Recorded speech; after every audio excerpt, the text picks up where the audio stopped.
Hi hello ನಮಸ್ತೆ welcome back to a channel. ನಾನು ನನ್ನ ಶಿಶು. ನಾನಂತೂ ತುಂಬಾ ಚೆನ್ನಾಗಿದ್ದೀನಿ. ನೀವೆಲ್ಲರೂ ಹೇಗಿದ್ದೀರಾ ಅನ್ನೋದನ್ನು ಕಮೆಂಟ್ನಲ್ಲಿ ತಿಳಿಸಿ. ಇವತ್ತಿನ ಈ ವ್ಲಾಗ್ ಹಿಂದಿನ ವ್ಲಾಗ್ನ ಕಂಟಿನ್ಯೂಷನ್ ವ್ಲಾಗ್. ಇದು ಫ್ರೈಡೇ ವ್ಲಾಗ್ನ ಅಪ್ಲೋಡ್ ಮಾಡಿದ್ದೆ. ಅದನ್ನು ನೋಡಿಲ್ಲ ಅಂದರೆ ಅದರ ಲಿಂಕನ್ನು ಡಿಸ್ಕ್ರಿಪ್ಷನ್ ಬಾಕ್ಸಲ್ಲಿ ಕೊಡ್ತೀನಿ. ಆ ವಿಡಿಯೋನ ನೋಡ್ಕೊಂಡು ಬನ್ನಿ. ಅದರ ಕಂಟಿನ್ಯೂಷನ್ ವ್ಲಾಗನ್ನು ಇವತ್ತು ನಾನು ನಿಮ್ಮ ಜೊತೆಗೆ ಶೇರ್ ಮಾಡ್ಕೊಳ್ತಾ ಇದ್ದೀನಿ. ಬೆಳಿಗ್ಗೆ ಅವರೆಕಾಳು ಸಾರು ಮಾಡಿದ್ದೆ ಅಂತ ಹೇಳಿದ್ದೆ ಅಲ್ವಾ. ಮಧ್ಯಾಹ್ನಕ್ಕೆ ಬೇಳೆ ಸಾರು ಮಾಡ್ತಾಯಿದ್ದೀನಿ. ಅವರೆಕಾಳು ಸಾರು ಸ್ವಲ್ಪ ಇದೆ, ಅದ್ರ ಜೊತೆಗೆ ಮಕ್ಕಳಿಗೆಲ್ಲನೂ ಬೇಕು. ಹಾಗಾಗಿ ಬೇಳೆ ಸಾರನ್ನ ಮಾಡೋಣ ಅಂತ ಹೇಳಿ ಇಲ್ಲಿ ನಾನು ತೊಗರಿ ಬೇಳೆನ ಆ್ಯಡ್ ಮಾಡ್ಕೊಂಡಿದ್ದೀನಿ. ಚೆನ್ನಾಗಿ ತೊಳೆದು ಹಾಕ್ಕೊಂಡಿದ್ದೀನಿ. ಇದಕ್ಕೆ ಈರುಳ್ಳಿ, ಟೊಮೆಟೊ, ಬೆಳ್ಳುಳ್ಳಿ, ಕೊತ್ತಂಬರಿ ಇದಿಷ್ಟನ್ನು ಆ್ಯಡ್ ಮಾಡಿಕೊಂಡು ಜೊತೆಗೆ ಇದಕ್ಕೆ ಜೀರಿಗೆ ಸ್ವಲ್ಪ, ಅರಿಶಿನ ಪುಡಿ ಸ್ವಲ್ಪ, ನಂತರ ನೀರು ಹಾಕಿ ಒಂದು ಸ್ವಲ್ಪ ಎಣ್ಣೆಯನ್ನು ಹಾಕ್ಕೊಂಡು ಒಂದು 3ರಿಂದ 4 ವಿಷಲ್ ಕೂಗಿಸ್ತಾ ಇದ್ದೀನಿ. ಈ ಸಾಂಬಾರು ಮಾಡಿದರೆ ಏನೊಂದು ಸುಲಭ ಅಂತ ಹೇಳಿದ್ರೆ, ನಾನು ಶುಭನಿಗೆ ಸಪ್ರೇಟಾಗಿ ಮಾಡಬೇಕಾಗಿಲ್ಲ. ಇದರಲ್ಲೇ ಒಂದು ತರಕಾರಿ ಯಾವುದಾದ್ರೂ, ಕ್ಯಾರೆಟ್ ಇರ್ಬೋದು, ಪೊಟ್ಯಾಟೊ ಇರ್ಬೋದು, ಅಂಥವು ಯಾವುದಾದ್ರೂ ತರಕಾರಿ ಹಾಕಿಬಿಟ್ರೆ ಜಸ್ಟ್ ಆ ತರಕಾರಿನ ತೆಗೆದು ಬೇಳೆ ಸಾರು ಹಾಕಿ ಮ್ಯಾಶ್ ಮಾಡಿ ಅನ್ನದ ಜೊತೆಗೆ ತಿನ್ನಿಸ್ಬಿಡ್ತೀನಿ. ಸ್ಪೆಷಲಾಗಿ ಅವನಿಗೆ ಮಾಡಬೇಕು ಅನಿಸಲ್ಲ. ಆಲ್ಮೋಸ್ಟ್ 1 ಪಾಟ್ ರೆಸಿಪಿ ಇದೇ ಥರನೇ ಇರುತ್ತೆ ಅಲ್ವಾ. ಹಾಗಾಗಿ ಸಿಂಪಲ್ಲಾಗಿ ಇದನ್ನು ಮಾಡಿಬಿಟ್ಟೆ ಅಂದರೆ ಶಿಶಿರನಿಗೂ ತುಂಬಾ ಇಷ್ಟ. ಈ ಸಾರಿಗೆ ತುಪ್ಪ ಹಾಕಿ ಅವನಿಗೆ ಚೆನ್ನಾಗಿ ಕಲಿಸ್ಕೊಟ್ರೆ ಚೆನ್ನಾಗಿ ತಿನ್ಕೊತಾನೆ. ಹಾಗಾಗಿ ಈ ಸಾರನ್ನು ಪ್ಲ್ಯಾನ್ ಮಾಡಿದೆ. ಇವತ್ತು ಫ್ರೈಡೇ ಆಗಿರೋದ್ರಿಂದ ಕೆಲಸ ತುಂಬಾ ಇದೆ. ಹಾಗಾಗಿ ಸಿಂಪಲ್ಲಾಗಿ ಬೇಳೆ ಸಾರು ಮಾಡೋಣ ಅಂತ ಹೇಳಿ ಬೇಳೆ ಸಾರಿಗೆ ಕುಕ್ಕರಲ್ಲಿಟ್ಟು ಒಂದು 3ರಿಂದ 4 ವಿಷಲ್ ಕೂಗಿಸ್ಕೊಳ್ತೀನಿ. ಜೊತೆಗೇ ಅನ್ನಕ್ಕೂ ಇಟ್ಬಿಟ್ಟೆ. ಜೊತೆಗೆ ಅನ್ನಕ್ಕಿಡೋಣ ಅಂಥೇಳಿ. ಇನ್ನು ಪೂಜೆ ಹತ್ರ ಹೋದೆ ಅಂದರೆ ಸುಮಾರು ಹೊತ್ತಾಗುತ್ತೆ. ಇದೆರಡು ವಿಷಲ್ ಕೂಗಿ ಬರೋಷ್ಟೊತ್ತಿಗೆ ನನ್ನ ಪೂಜೆ ಕೆಲಸನ ಮುಗಿಸ್ಕೊಂಡು ಬಿಡೋಣ ಅಂತ ಹೇಳಿ ಇದನ್ನು ಕುಕ್ಕರಲ್ಲಿ ಇಟ್ಬಿಟ್ಟು ನಂತರ ಪೂಜೆ ಮಾಡ್ಕೊಳ್ಳೋಣ ಅಂತ ಅಕ್ಕಿನ ತೊಳೆದು ಅನ್ನಕ್ಕೂ ಕೂಡ ಇಟ್ಟಾಯಿತು. ಮನೆಯಲ್ಲಿ ಮಕ್ಕಳಿರೋದ್ರಿಂದಾಗಿ ನಮಗೆ ಒಂದಾದ್ಮೇಲೆ ಒಂದು ಕೆಲಸ ಇದ್ದೇ ಇರುತ್ತೆ. ಹಾಗಾಗಿ ಟೈಮ್ ಇದೆ ಅಂತ ಹೇಳಿ 1 ನಿಮಿಷ ಕೂತ್ರೂ ಅದು ಬೇರೊಂದು ಸಮಯನ ತಿಂದಿರುತ್ತೆ. ಹಾಗಾಗಿ ಆ ಟೈಮಿಗೆ ಏನಾಗಬೇಕು ಅದನ್ನು ಮಾಡಿಟ್ಬಿಟ್ರೆ ನಮಗೊಂದು ಸ್ವಲ್ಪ ಇರುಸು ಮುರುಸು ಆಗಲ್ಲ ಮಕ್ಕಳಿಗೆ ಹಸುವಾಗುವಾಗ. ಹಾಗಾಗಿ ಅನ್ನಕ್ಕೆ ಇಟ್ಬಿಟ್ಟು ಪೂಜೆ ಹತ್ರ ಹೋದರೆ ಅದರಷ್ಟಕ್ಕೆ ಅನ್ನ ಆಗೋಗಿರುತ್ತೆ. ಇನ್ನೇನು ಬೇಳೆ ಒಗ್ಗರಣೆ ಕೊಡಬೇಕು ಅಷ್ಟೇ. ಹೂವೆಲ್ಲ ತಂದಿದ್ದೆ, ಅದನ್ನೆಲ್ಲ ಕೂಡ ಕಟ್ ಮಾಡಿ ದೇವ್ರಿಗೆ ಇಡ್ತಾ ಇದ್ದೆ. ಶುಭ ಬರ್ತಾ ಇದ್ದ ನನ್ನ ಜೊತೆಗೆ, ಅವನು ಇಡ್ತೀನಿ ಅಂತ ಇದ್ದ. ಇಲ್ಲಿದ್ರೆ ಗಂಟೆ ಕೊಡಬೇಕು ಅಂತಾನೆ ಕೈಗೆ, ಇಲ್ಲಿದ್ರೆ ದೀಪ ಹಚ್ತೀನಿ ಅಂತಾನೆ.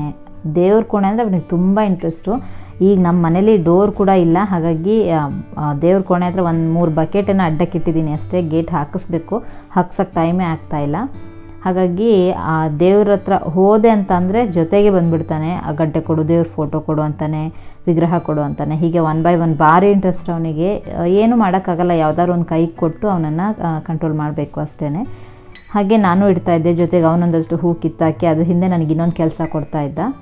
ಹಾಗೆ ಹಂಗೂ ಹಿಂಗೂ ಮಾಡಿ ದೇವ್ರ ದೀಪ ಹಚ್ಚಿದ್ದಾಯಿತು. ಸಮಾಧಾನವಾಗಿ ದೇವ್ರ ಪೂಜೆ ಮಾಡಿದ್ದು ಕೂಡ ಆಯಿತು.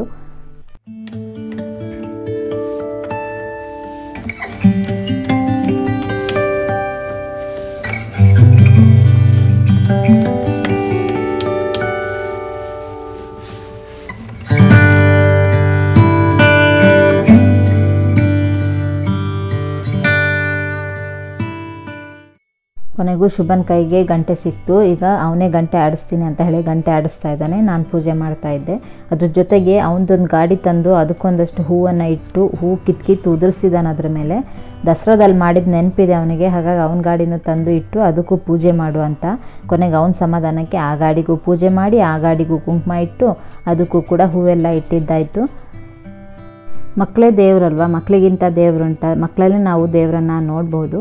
ಮಕ್ಕಳಿಗೆ ಏನೂ ಗೊತ್ತಾಗಲ್ಲ, ಯಾಕೆ ಇಲ್ಲಿದ್ದೀವಿ, ಯಾಕೆ ಇದನ್ನು ಮಾಡ್ತಾಯಿದ್ದೀವಿ, ಅವಕ್ಕೆ ಏನೂ ಅರ್ಥ ಆಗಲ್ಲ. ಎಟ್ ಪ್ರೆಸೆಂಟ್ ಅವ್ರಿಗೆ ಏನು ಬೇಕು ಅದು ಬೇಕು ಅಷ್ಟೇ. ಆ ಪುಟ್ಟ ಮನಸ್ಸು, ಮುಗ್ಧ ಮನಸ್ಸಲ್ಲಿ ಏನು ಓಡ್ತಿರುತ್ತೆ ಅಂತಲೇ ಗೊತ್ತಿರಲ್ಲ. ಅಮ್ಮ ಏನು ಮಾಡ್ತಾರೋ ಅದನ್ನು ಮಾಡಬೇಕು, ಅಪ್ಪ ಏನು ಮಾಡ್ತಾರೋ ಅದನ್ನು ಮಾಡಬೇಕು ಅಷ್ಟೇ ಅವ್ರು ಫಾಲೋ ಮಾಡೋದು. ನಾವು ಏನು ಮಾಡ್ತೀವೋ ಅದನ್ನೇ ಮಕ್ಕಳು ಫಾಲೋ ಮಾಡ್ತಾರೆ ಅಷ್ಟೇ. ನಾವು ಒಳ್ಳೆಯದನ್ನು ಮಾಡಿದರೆ, ನಾವು ಒಳ್ಳೆಯದನ್ನು ಕಲಿಸಿದ್ರೆ ಮಕ್ಕಳು ಕೂಡ ಒಳ್ಳೆಯದನ್ನೇ ಕಲಿಯೋದು. ನಾವು ಒಂದು ಸುಳ್ಳು ಹೇಳಿದರೆ ಮಕ್ಕಳು ಕೂಡ ಖಂಡಿತ ಮತ್ತೊಂದಿನ ಸುಳ್ಳು ಹೇಳ್ತಾರೆ.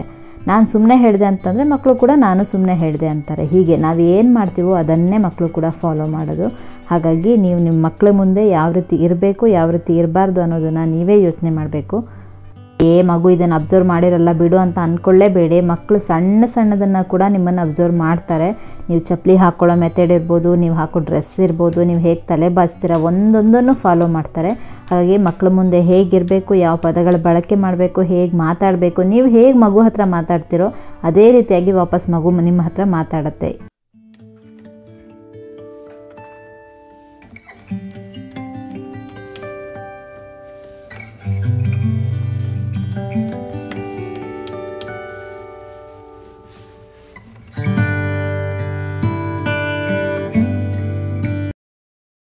ಪೂಜೆ ಎಲ್ಲ ಆದ ನಂತರ ಶುಭನ್ಗೆ ತಲೆ ಬಾಚೋಣ ಅಂತ ಕೂತೆ. ಅವನಿಗೆ ಇನ್ನೊಂದು ಮುಡಿ ಕೊಡೋದಿದೆ, ತಿರುಪತಿಗೆ ಕೊಡೋಣ ಅಂಥೇಳಿ ಪ್ಲ್ಯಾನ್ ಮಾಡಿದ್ದೀವಿ.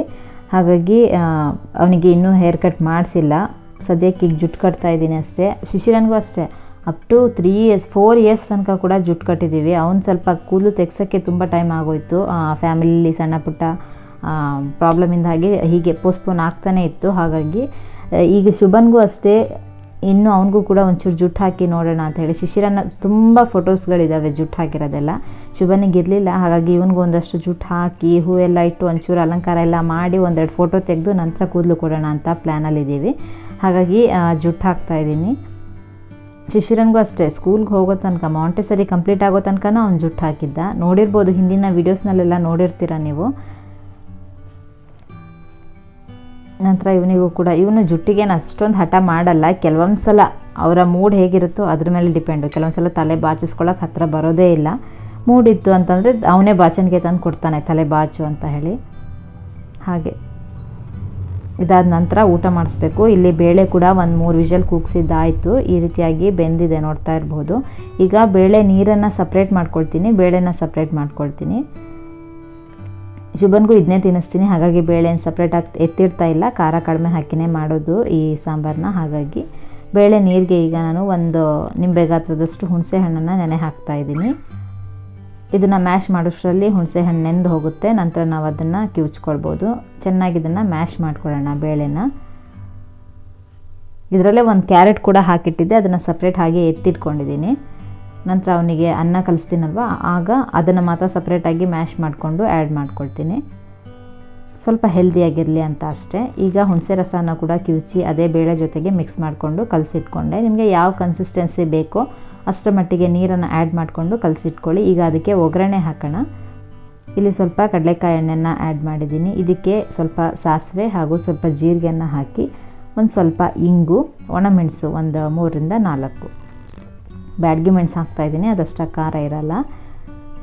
ಆ್ಯಂಡ್ 4 ಕರಿಬೇವು, ಅದನ್ನು ಕೂಡ ಹಾಕಿ ಚೆನ್ನಾಗಿ ಫ್ರೈ ಮಾಡ್ಕೊಳ್ಳೋಣ. ನೀವು ಬೇಕಿದ್ದರೆ ಈ ಟೈಮಲ್ಲಿ ಈರುಳ್ಳಿ ಹಾಗೂ ಬೆಳ್ಳುಳ್ಳಿನ ಕೂಡ ಆ್ಯಡ್ ಮಾಡ್ಕೊಳ್ಬಹುದು. ಬೆಳ್ಳುಳ್ಳಿನ ಜಜ್ಜಿ ಆ್ಯಡ್ ಮಾಡ್ಕೊಳ್ಳಿ. ನಾನು ಈರುಳ್ಳಿ ಬೆಳ್ಳುಳ್ಳಿ ಆಲ್ರೆಡಿ ಬೇಯಿಸ್ಲಿಕ್ಕೆ ಹಾಕ್ಕೊಂಡಿದ್ದೀನಲ್ವ, ಹಾಗಾಗಿ ಫ್ರೈಗೆ ಹಾಕ್ಕೊಂಡಿಲ್ಲ. ಅದೆಲ್ಲ ಫ್ರೈ ಆದ ನಂತರ ನಾವು ರೆಡಿ ಮಾಡಿಟ್ಕೊಂಡಿದ್ವಲ್ವ ಬೇಳೆ, ಅದನ್ನು ಆ್ಯಡ್ ಮಾಡ್ಕೊಳ್ಳೋಣ. ನಂತರ ಇದಕ್ಕೆ ರುಚಿಗೆ ತಕ್ಕಷ್ಟು ಉಪ್ಪನ್ನು ಹಾಕಿ ಚೆನ್ನಾಗಿ ಕುದಿಯಕ್ಕೆ ಬಿಡಬೇಕು. ಅಷ್ಟೇ, ಸಾಂಬಾರು ಸಿಂಪಲ್ಲಾಗಿ ಮಾಡ್ಬೋದು. ಲಾಸ್ಟಿಗೆ 1 ಟೀ ಸ್ಪೂನಷ್ಟು ತುಪ್ಪ ಹಾಕಿ ಇಳಿಸ್ಕೊಳ್ಳೋದು.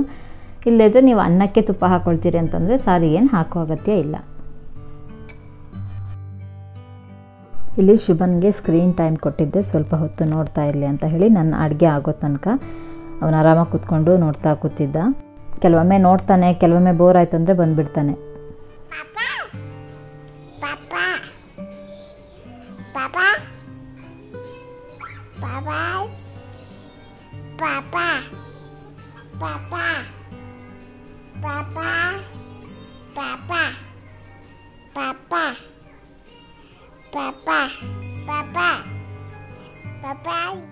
ಬೇಳೆ ಇಷ್ಟರ ಮಟ್ಟಿಗೆ ಕುದ್ದಾದ ನಂತರ ಇದನ್ನು ಆಫ್ ಮಾಡ್ಕೊಳ್ಳೋಣ. ನಂತರ ಶಿಶಿರ ಬಂದಮೇಲೆ ಈವ್ನಿಂಗ್ ತೆಗೆದಿರೋಂಥ ವೀಡಿಯೋ ಇದು. ಅವ್ನು ಬಂದಮೇಲೆ ಅವನ ಜೊತೆಗೆ ಆಟ. ಶುಭಂಗೆ ನಾನು ಬೇಕಾಗೋದೇ ಇಲ್ಲ, ಶಿಶಿರ ಬಂದರೆ ಅವನಿದ್ರೆ ಸಾಕು ಅವನಿಗೆ. ಅವ್ನು ಬರೋ ತನಕ ಈ ಎಲ್ಲ ಗಾಡಿಗಳು ಮೂಲೆಗೆ ಬಿದ್ದಿರುತ್ತೆ. ಶುಭ ಹೋಗಿ ತಿರುಗು ನೋಡಲ್ಲ ಅದನ್ನೆಲ್ಲ. ಶಿಶಿರ ಬಂದ ತಕ್ಷಣ ಅವ್ನಿಗೆ ಯಾವ್ದು ಇಟ್ಕೊಂಡಿದ್ದಾನೋ ಅದೇ ಥರದ್ದು ಇವನಿಗೂ ಬೇಕು ಅಂತಾನೆ. ಈ ರೀತಿ ಎಲ್ಲರ ಮನೇಲೂ, ನಿಮ್ಮ ಮನೆ ಮಕ್ಕಳಲ್ಲೂ ಈ ಥರದ್ದು ಕಾಂಪಿಟೇಷನ್ಗಳಿದ್ದಾವೆ ಅನ್ನೋದನ್ನು ಕಮೆಂಟ್ನಲ್ಲಿ ತಿಳಿಸಿ. ಶುಭನ್ಗೆ ಅವ್ನು ಬಂದಮೇಲೆ ಈ ಗಾಡಿನ ಮುಟ್ಟೋದವನು. ಅಲ್ಲಿ ತನಕ ಹಗ್ಲಿಡಿ ತೆಗಿಯೋದೇ ಇಲ್ಲ. ನಾನೇ ಕೂರಿಸಿ ಬಾರೋ ಆಟಾಡಿಸ್ತೀನಿ ಅಂದರೂ ಕೂಡ ಆಟಾಡೋಕ್ಕೆ ಬರಲ್ಲ ಅವನು. ಅವ್ರ ಅಣ್ಣ ಬಂದರೆ ತಕ್ಷಣಕ್ಕೆ ಕೂತ್ಬಿಡ್ತಾನೆ. ಅವ್ನು ಆಟಾಡಿದ್ರೆ ಇವನು ಆಟಾಡ್ತಾನೆ, ಅವ್ನು ಕುಣಿದ್ರೆ ಇವನು ಕುಣಿತಾನೆ. ಅವ್ನು ಹೋಮ್ವರ್ಕ್ ಮಾಡಿದ್ರೆ ಇವನು ಮಾಡಬೇಕು ಅಂತ ಕೂರ್ತಾನೆ. ಕೊನೆಗೆ ಇವನಿಗೊಂದು ಬುಕ್ ಕೊಟ್ಟು ಇವನಿಗೊಂದು ಪೆನ್ಸಿಲ್ ಕೊಟ್ಟು ಅದನ್ನು ಕಾಯ್ತಾ ಕೂರೋದಾಗಿರುತ್ತೆ. ಹೀಗೆ ನಮ್ಮ ದಿನ ಹೋಗ್ತಾ ಇರುತ್ತೆ. ರೊಟೀನ್ ತುಂಬಾ ಎಂಜಾಯ್ ಮಾಡಿಕೊಂಡು ಟೈಮ್ ಸ್ಪೆಂಡ್ ಆಗ್ತಾ ಇದೆ ಇತ್ತೀಚೆಗೆ. ಅಷ್ಟೇ ಬ್ಯುಸಿಯಾಗೂ ಕೂಡ ಇದೆ. ಓಕೆ, ಇಲ್ಲಿಗೆ ಈ ವ್ಲಾಗ್ನ ಎಂಡ್ ಮಾಡ್ಕೊಳ್ತಾ ಇದ್ದೀನಿ. ಇವತ್ತಿನ ಈ ವ್ಲಾಗ್ ನಿಮಗೆ ಇಷ್ಟ ಆಗಿದ್ರೆ ಲೈಕ್ ಮಾಡಿ, ಶೇರ್ ಮಾಡಿ. ಏನಾದರೂ ತಿಳಿಸೋದಿದ್ರೆ ಕಮೆಂಟ್ನಲ್ಲಿ ತಿಳಿಸ್ಬೋದು. ಸಿಗ್ತೀನಿ ಮತ್ತೊಂದು ಇಂಟ್ರೆಸ್ಟಿಂಗ್ ವ್ಲಾಗ್ನಲ್ಲಿ. ಅಲ್ಲಿವರೆಗೂ ಟೇಕ್ ಕೇರ್, ಬಾಯ್.